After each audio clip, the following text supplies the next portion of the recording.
Hello everyone, welcome to AK study. आज मैं आपको स्टार्ट करने जा रही हूँ chapter first model of part 1 physical and cognitive development in middle adulthood. आज हम लोग देखेंगे इसका middle introduction, definition of middle adulthood, साथ में उसका एक पॉइंट में कवर अप करूँगी जो कि आपके आइडल की बुक में दिया हुआ है on page number 3, 2, 3, 4। So let's start.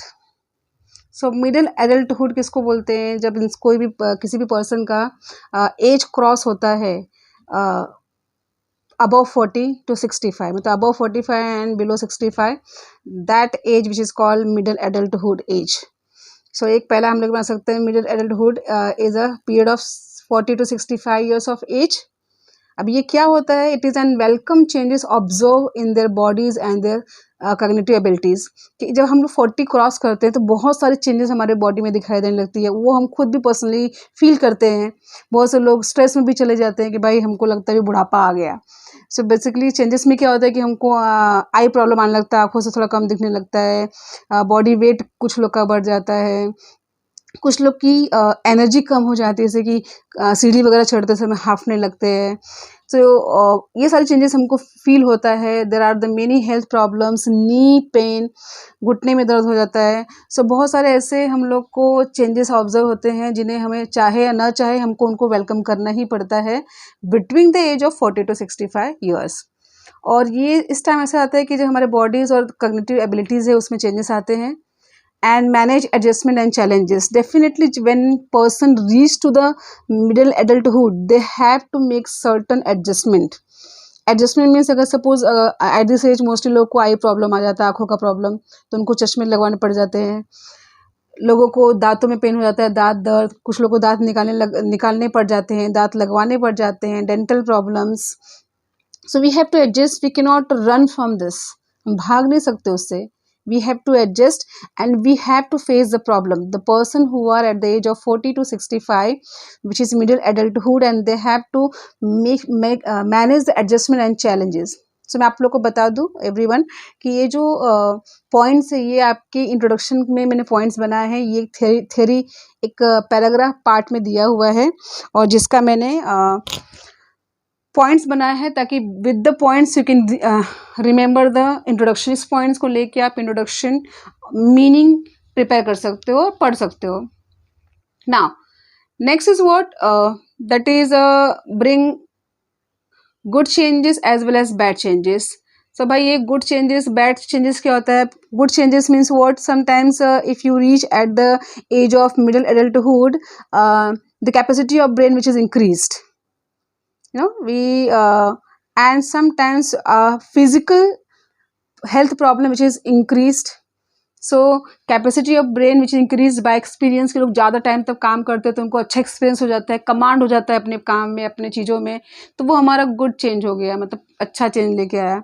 लेकिन उसी के साथ में जो फिजिकल कैपेसिटी लोगों की कम होने लगती है, हेल्थ प्रॉब्लम्स होने लगते हैं, सो वो हमारा क्या है, वो सारे बैड चेंजेस हैं विच every middle adulthood have to adjust. So there are lots of bad and good changes which one face during the middle adulthood, shaping their life. Now once a person reach to the middle adulthood, they have to shape their life which never before. We have to adjust and we have to working upon their capabilities. Okay, what are our capabilities about our physical changes, bodily changes, or changes in our atmosphere? We have to adjust with that and according to that we have to shaping the life. कि हमको देखना पड़ता है भाई क्या क्या changes है। अगर हमको कोई फिजिकल प्रॉब्लम हो रहा है, हेल्थ प्रॉब्लम हो रहा है, तो हम उससे भाग नहीं सकते। हम क्या कर सकते हैं? We need to adjust, we need to change, we need to shape our life according to the changes in the physical and mental capacity, psychological capacity of during middle adulthood.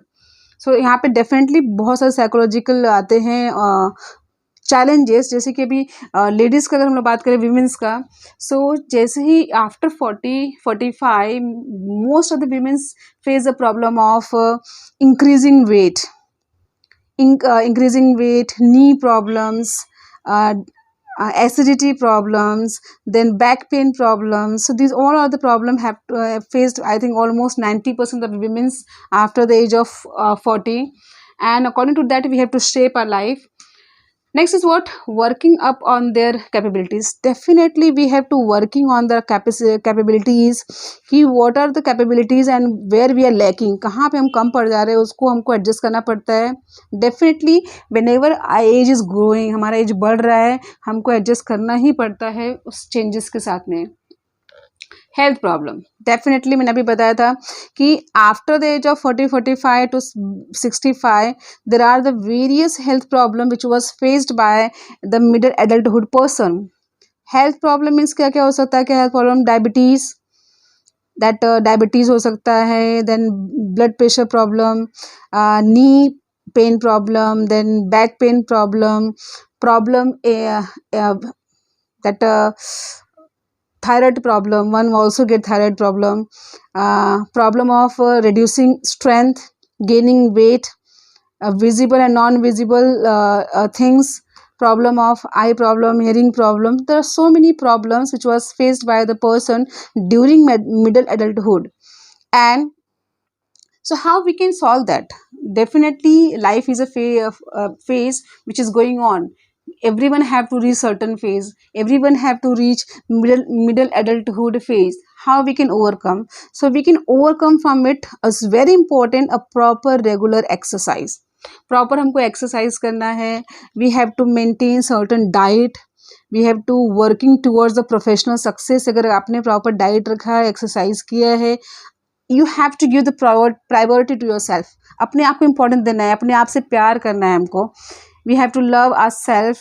We have to stay ourselves fit, fine, healthy by adopting some healthy habits. कि हमको habits में कि oily avoid करो, कुछ मीठा avoid कर सकते हैं. We can avoid the mostly to sit at one place and काम करना, एक ही प्लेस पे बैठ के काम करे अवॉइड करना है हमको. Exercise, yoga, dieting, meditation, proper health care, proper health checkup, routine health checkup and meditation, drugs, medicine and drugs which we have to take during these particular age. और इस एज में बहुत से लोग को कैंसर और हार्ट डिजीज होता है. हार्ट डिजीज ज़्यादा होता है. अभी सुनने में बहुत मिलता है कि भाई इसको हार्ट अटैक आ गया, उसको हार्ट अटैक आ गया. तो we need to take care of, and for that two thing is very very important during middle adulthood. One have to do proper exercise and the diet which we have to include in a routine life so as to stay fit and fine. So ये जो भी मैंने last में बोला वो आप conclusion में लिख सकते हो. So ये हमारा इंट्रोडक्शन पार्ट था. Now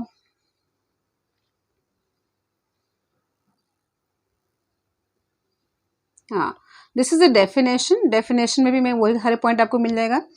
definition which I have made by my own self, मैंने खुद से डेफिनेशन बना दिया पॉइंट में. So that physical development which is a physical capacity decline and the responsibility expand. Definitely during middle adulthood 40 to 65 years जो हमारी physical capacity कम होने लगती है, हम जल्दी थक जाते हैं, हमको जल्दी से थकावट आ जाती है, हम कॉन्सेंट्रेट नहीं कर पाते हैं, और हमारी रिस्पॉन्सिबिलिटी उस टाइम सबसे ज़्यादा होती है टूवर्ड्स हम आवर किड्स, हमारे जो बच्चे हैं, हमारी फैमिली है, उनकी तरफ ज़्यादा रिस्पॉन्सिबिलिटी होती है. We have a responsibility to transfer values. जो हमारे आने वाली कमिंग जनरेशन है उनको हम वैल्यू पास ऑन कर सकते हैं कि उनको क्या सीखना है, what is good, what is bad, the ethical value, the ethics, the value which we have to pass to them properly, which is also responsibility on the middle adulthood person, those who have to transfer the value, satisfaction of their career. This is time where we have to have a stabilized career. कि हमारा career उसमें proper set होना चाहिए कि भाई we must have a proper confirm permanent job, at least we have a job security, so we will be satisfied with the career कि भाई चलो हमारे करियर का तो टेंशन नहीं है, हमारा जॉब सेटिस्फाइड है, अच्छा जॉब है, उससे अर्निंग आ रही है, हमको उससे अपना हेल्थ संभालना है. कम से कम जॉब सेटिस्फेक्शन होना चाहिए. Physical and psychological changes. Definitely जब एज बढ़ता है तो बहुत सारे कॉन्सिक्वेंसेस, बहुत सारे गुड बैड चेंजेस होते हैं. उस हिसाब से हमारे फिजिकल बॉडी चेंजेस तो होता ही है. हमारी नी प्रॉब्लम, वेट का बढ़ जाना, कुछ लोग का वेट का घट जाता है, थायराइड प्रॉब्लम, बीपी, शुगर, बहुत सारा प्रॉब्लम हो जाता है. ये सारी चीज़ हेल्थ अफेक्ट करता है हमारे साइकोलॉजी पे, हमारे माइंड पे, हमारे ब्रेन पे. Some people are get into stress, stress leads to depression. इंसान जब ज़्यादा स्ट्रेस लेता है और ज़्यादा, तो वो किस में कन्वर्ट होता है? डिप्रेशन में। And depression, then once you are in depression, then you need to take a treatment. Now we have to also make a balanced relationship. We have to make a balanced relationship between with the family and with the office, with the other staff members, because if you don't have a balanced relationship, then to also create a stress problem. So at this age, जब हम लोग एक middle adulthood age पे पहुँचते हैं, between 40-65, balance relationship होता है between, suppose बहुत से लोग, उनके बच्चों की भी शादी हो जाती है, उनके daughter in law, son in law भी हो जाते हैं. So we have to make a good balance between the all the relationship की. हमारे जितने भी हमारे बच्चे हैं, उनके जो बेटर हाफ है, उनके जो बच्चे हैं, उन सबके साथ में अच्छे से रिलेशनशिप बना के चलना पड़ता है. In relation health problem, definitely in this particular age health problem is very routine, जो मैंने अभी एक्सप्लेन कर दिया इंट्रोडक्शन में कि there are the problem of cancer, heart disease, diabetes, blood pressure and other problem. Relationship and education, definitely in this particular age we need to have a proper relationship and the proper education which helps to one to grow. कि पढ़ने की कोई उम्र नहीं होती है, हम लोग को एजुकेट रहना पड़ता है. मैं जिस प्रोफेशन में हूँ, टीचिंग में, यहाँ पे हमको अपडेट होना पड़ता है कि इस एज तक हमको, मतलब आफ्टर 40 भी हमको पढ़ाई करनी पड़ती है ताकि अपडेट रहें स्टूडेंट्स को पढ़ाने के लिए हमेशा. Biological and function decline, definitely जो हमारा बायोलॉजिकल फंक्शनिंग है वो डिक्लाइन हो जाता है. जैसे कि अगर हम लोग कोई चीज़ लाते नहीं, जब नहीं यूज़ करते तो कितना नया होता है, लेकिन जब हम बाय पासिंग ऑफ टाइम हम उसको यूज़ करते हुए जाते हैं तो उसका जो चमक होती है, शाइन होता है, वो कम होने लगता है, वो कमज़ोर हो जाता है. कोई कपड़े का एग्जांपल ले लो, अगर आप नया कपड़ा लेके आते हो, उसको रेगुलर आप पहन रहे हो, तो स्टार्टिंग में तो बहुत अच्छा रहेगा, लेकिन बाद में क्या हो जाएगा, वो धीरे धीरे वो कपड़ा फटने लगेगा. सिमिलरली ह्यूमन बीइंग की बॉडी भी वैसी होती है. जैसे एज ग्रो होने लगता है, एजिंग होने लगती है, तो वो जो हमारा बायोलॉजिकल फंक्शनिंग है वो क्या होता है, कम होने लगता है. हमारी स्ट्रेंथ कम होने लगती है, स्ट्रेंथ डिक्लाइन हो जाती है. We also it decline are many physical and the psychological problems. So all of this is the definition. Now the very important question जो आपको आएगा, फिजिकल डेवलपमेंट. आपको ये क्वेश्चन आ सकता है, ये पूरा का पूरा क्वेश्चन आ सकता है, फिजिकल डेवलपमेंट, या फिर इसमें से जो मैंने अभी फर्स्ट पॉइंट उठाया है, physical transition, gradual changes in the body capabilities. इस पे से भी आपको क्वेश्चन आ सकता है कि define the physical transition and the gradual changes in the body capabilities. So ये आपको आ सकता है एग्जाम में क्वेश्चन, इंपॉर्टेंट है. इसका पार्ट 1 अभी पॉइंट 1 इस पर्टिकुलर वीडियो में है. पार्ट 2 वीडियो में आपको हाइट, वेट एंड स्ट्रेंथ पे मिलेगा, उसके भी मैंने 10 पॉइंट बनाए हुए हैं. पार्ट 3 में आपको सेंसेस पे मिलेगा, जैसे कि विजन है, हियरिंग. एंड पार्ट 3 में reaction time and sex in middle adulthood. तो हर एक पर्टिकुलर टॉपिक पे मैंने 10 पॉइंट बनाए हैं. अब मैं आपको बता दूं कि आपकी जो बुक में है फिजिकल डेवलपमेंट का जो फर्स्ट पॉइंट है, which is physical transition and gradual changes in the body capabilities, ये एक पैराग्राफ में दिया हुआ है. इस पैराग्राफ के मैंने ये 10 पॉइंट बनाए हुए हैं. कितने पॉइंट बनाए हैं? आई थिंक 7 पॉइंट बनाए हुए हैं. So first point क्या है? Ageing is a process. Definitely ageing is a process and everyone have to go through with this process. हर किसी को इस प्रोसेस से होते हुए जाना है, कोई बचने वाला नहीं है, सबको एजिंग जाना है. This is a cycle of life and one need to select. भाई हमारा ये लाइफ स्टाइल है, ये एजिंग प्रोसेस है जो चलने ही वाला है. It is a life cycle. Second क्या है? Changes in the lifestyle. Definitely one need to have a changes. अगर it is depend on the person कि आपको कैसे चेंजेस करने हैं, कि आप अपने लाइफ में जो आपकी एजिंग हो रही है तो आप उसमें किस तरह के चेंजेस कर सकते हैं. The changes is your choice. Changes of your exercise, alcohol, smoking, diet और alcohol use. Definitely this is a independent and individual changes and choice. So कुछ लोग होते हैं ना कि जब उनकी they reach to the middle adulthood, कि एक रीच पहुंच जाते हैं, तो क्या करते हो, वो ज़्यादा अपने हेल्थ को लेके सीरियस हो जाते हैं, कॉन्शियस हो जाते हैं. They are doing more exercise, dieting, meditation to stay fit, healthy and look young and good. Some people, they are very habitual of alcohol, smoking, they are not doing diet, no exercise, consuming junk food. So this type of people may face various health problem during middle adulthood. So this is your choice which kind of lifestyle you want to adopt. One can adopt a good life by doing proper exercise and proper meditation, proper self care, so have proper physical fitness during middle adulthood. Physical and cognitive changes definitely मैंने अभी बताया था introduction में. During middle adulthood physical development तो होता ही है, साथ में फिजिकल एंड कॉग्निटिव चेंजेस होते हैं. There are the good changes and bad changes which we already discussed. कुछ चेंजेस होते हैं which is good for a health, जैसे कि suppose if you are a person of type A which you are more concerned about your health and giving more importance to yourself, you are a self-loving person, you are giving proper time to yourself, going for the proper exercise diet, so definitely it will bring good change, अच्छा change आपके अंदर लाएगा. लेकिन आप अगर उसको opposite के काम कर रहे हो, भाई जंक फूड कंज्यूम कर रहे हो, not paying attention to your self, smoking, drinking, so definitely it will affect your physical capacity and cognitive changes also. कि ये सब चीज़ें क्या होती है कि आगे जाके आपको स्ट्रेस देगा, ट्रॉमा देगा, डिप्रेशन देगा. Now psychological changes, definitely psychological changes which leads to the one irritation, anxiety, depression, stress, ये सारे पॉइंट आप इसमें इंक्लूड कर सकते हो. इमोशनल रिएक्शन एंड इम्बैलेंस, जब कोई भी पर्सन मिडिल एडल्टहुड में पहुंच जाता है तो ज़्यादा इमोशनल होता है. छोटी छोटी बात पे इमोशनल हो जाना, रो देना, ज़्यादा इमोशनल होना. क्यों हो जाता है ऐसा? क्योंकि people mostly reach to the old age after passing of 40 to 65 journey, people are moving towards the old age, and old age people are more and more emotional people. They start crying on the small thing just like a kids. And there are the emotional imbalance which one have to balance. So ये हम कैसे correct कर सकते हैं our emotional imbalance by doing proper meditation. See yoga meditation is a good medicine. बिना medicine खाए भी आप योगा से बहुत कुछ सीख सकते हो, बहुत कुछ कर सकते हो. It's very important to have a self image. One need to develop a self image of their own self. Self image which is very important for the person to develop the self concept. कि you need to portrait your self image towards the another person to look into. कि some people want to look good, कि हमको fit रहना, fine रहना, हमको young दिखना है. And कुछ लोग को फ़र्क ही नहीं पड़ता है, कैसे भी रहो, कुछ भी खाओ. They don't have any self image. So it's very important कि during middle adulthood people need to have self image. They must have to become a self-centered, self-love, so as to pay more attention on their own physical, cognitive and psychological changes. Now perception and so on.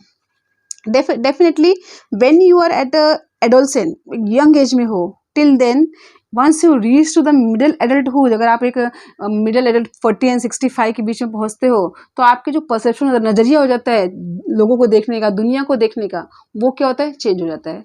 कि हम एक sense of responsibility, maturity हमारे अंदर आ जाती है. We can not take the haste decision. हम वहाँ पे किसी को लेके भाग नहीं सकते हैं, एवं किसी के प्यार में नहीं पड़ सकते हैं. हमको उसमें अपने अंडरस्टैंडिंग रहेगी कि हाँ इसके बाद क्या होगा, ये कॉन्सिक्वेंसेस क्या रहेगा. तो आपने कभी सुना नहीं रहेगा, कि बहुत रेयरली सुनने को मिलता है कि भाई after the age of 45 peoples कोई भाग गया, कोई ऐसी शादी कर लिया. नो, क्योंकि that the time people get the sense of maturity, sense of understanding, which very important during middle adulthood. So middle adulthood, the physical development, the transition, gradual changes in the body capacity which can be improved with the proper regular exercise, giving self importance, self love. Then one can have a physical fitness which need to adopt, because the body is getting gradually changes. So the body capacity which may be decline and increased. According to that, we need to change our routine and to focus our own self. So all of you, इस lecture में इतना ही. आगे के जो lecture रहेगा उसमें मैं physical development का पॉइंट 2, 3, 4, 5 ये पॉइंट रहेगा. लेकिन मैंने हर एक पॉइंट पर अलग अलग वीडियो बनाया है, क्योंकि एक ही वीडियो में अगर सारा कुछ बता दे तो डेफिनेटली इंटरेस्ट चला जाता है, लास्ट में बोर होने लगते स्टूडेंट. तो मैं छोटे छोटे वीडियो बना के डालूंगी. सो अगर आपको ज़रा भी अच्छा लगा मेरा वीडियो, आपको लग रहा है कि आपको थोड़ी हेल्प मिल रही है, तो प्लीज़ मेरे चैनल को सब्सक्राइब कीजिए, लाइक कीजिए, बेल आइकॉन प्रेस कीजिए ताकि नए वीडियो का आपको नोटिफिकेशन आ जाए। सपोर्ट कीजिए। I am helping you, you people help me. आपको ये जितने भी मैंने पॉइंट्स बनाए हैं वो आपके बुक में नहीं है, मैंने बनाया हुआ है, is my self made points. आगे भी आपको सारे पॉइंट में मिलेगा ताकि आपका अच्छा से। Thank you so much all of you to watching this video. Keep supporting, keep loving. Thank you so much.